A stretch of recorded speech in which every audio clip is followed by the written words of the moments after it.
क्या कहेंगे, आपने हिंदू धर्म अपनाया है, इसके पीछे वजह क्या माने? देखिए, एक बार नहीं 20 बार सिर्फ सच बोलने पर मुझको इस्लाम से निकाला मिला। एक बार नहीं। शुरू लड़ाई हुई राम की जन्मभूमि से, जब मैंने ये बात कही कि हिंदुओं की ज़मीन है, उनका धार्मिक स्थल है, ये उनको दिया जाना चाहिए। हमको मीटिंग से निकाल दिया गया और कह दिया गया कि आप इस्लाम से बाहर हो, आप हिंदुत्व की बात करते हो। हमने कोर्ट में, क्योंकि हम उस वक्त शिया वक्फ बोर्ड के चेयरमैन थे, हमने कोर्ट में हलफनामा दिया कि हम इनके साथ में नहीं हैं। पहले दोनों वक्फ बोर्ड मिल के लड़ाई लड़ रहे थे, हम उससे अलग हो गए और हमने वहाँ पर हलफनामा दिया कि यहाँ पर मंदिर बनना चाहिए, ये बाबरी कब्ज़ा है, ये इस पर ये हिंदुओं का कब्ज़ा नहीं छीना जा सकता। तो उसके ऊपर हमको पहली बार निकाला गया। मदरसों की बात की, दूसरी बार निकाला गया। राम की जन्मभूमि फिल्म बनाई, तीसरी बार निकाला गया। उसके बाद ये निकालने का सिलसिला लगातार जारी रहा। मेरा कोई स्टेटमेंट आता था, वो कहते थे साहब इनको इस्लाम से खारिज, इनका कत्ल का फतवा। मैंने जो बातें की वो, अगर मैंने मान लो कुरान के ऊपर बात की, कुरान का अध्ययन किया, अध्ययन करने के बाद ये पाया कि कुरान जो है वो खुद ही मैसेज दे रहा है कत्ल गारत का। जब पूरी दुनिया में आज इस्लाम का जब नाम लो तो आतंकवाद का नाम अपने आप जुड़ जाता है। इस्लामिक आतंकवाद पूरी दुनिया में, खाली हिंदुस्तान की प्रॉब्लम नहीं है। जब इस्लामिक आतंकवाद पहले से जुड़ जाता है तो क्या वजह है कि इस्लाम के मानने वाले लोग किस तरह से और क्यों जिहाद कर रहे हैं? तो जब मैंने वजह तलाशने की कोशिश की तो देखिए उसमें साफ चीज़ यही पाई कि मदरसों के अंदर जो बच्चों को शिक्षा दी जा रही है, वो बच्चों को पहले कुरान पढ़ाया जाता था, अब कुरान समझाया जा रहा है। और समझाने की वजह से ये छोटे छोटे बच्चे जब बड़े हो रहे हैं तो इनकी जो दिमागी कैफियत है वो पागलों जैसी हो रही है।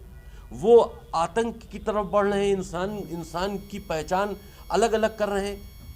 आप भी इंसान है, दूसरे धर्म वाला भी इंसान है, लेकिन वो इनकी बात समझ में नहीं आती। उनको तो ये सिखा दिया गया ना मदरसे में कि मुसलमानों को ही जीने का हक है और मुसलमान ही दुनिया पर हुकूमत करेगा एक दिन, इसके लिए हमको जिहाद करना है।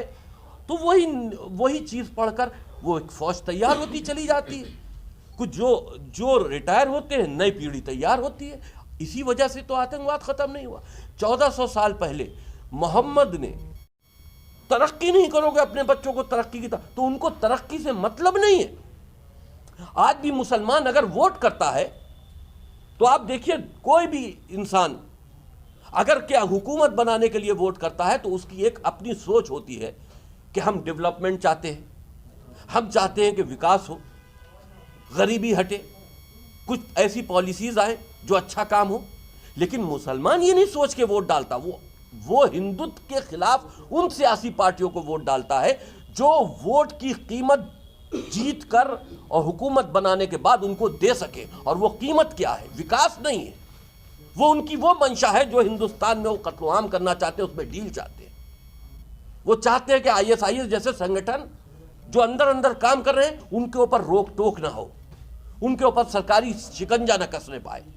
उनका मकसद सिर्फ इतना है, क्योंकि वो जिहाद चाहते हैं। हिंदुस्तान में एक बहुत बड़ा कत्ल-ए-आम करना चाहते हैं। ISIS की तरफ से महादेव की एक प्रतिमा जो है उसको खंडित करके, उसका सर काट कर, और उसमें उन्हीं ने इस्लामिक झंडा लगाकर क्या मैसेज दिया? आप बताइए हिंदुस्तान को क्या मैसेज दिया आपको? क्या वो महादेव की गर्दन काट पाएंगे? नहीं।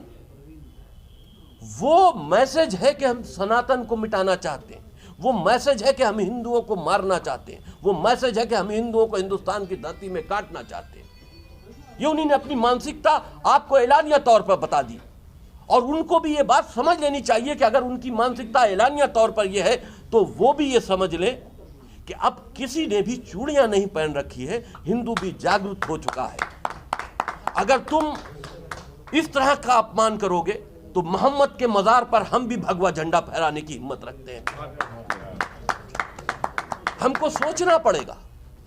अगर अपमानित करने की बात है तो तुम हमें अपमानित करोगे तो हम भी तुमको अपमानित कर सकते हैं। अपमान का बदला अपमान से लिया जाएगा। आप क्या जो यहां पर प्रॉब्लम है मस्जिद की, तो मैंने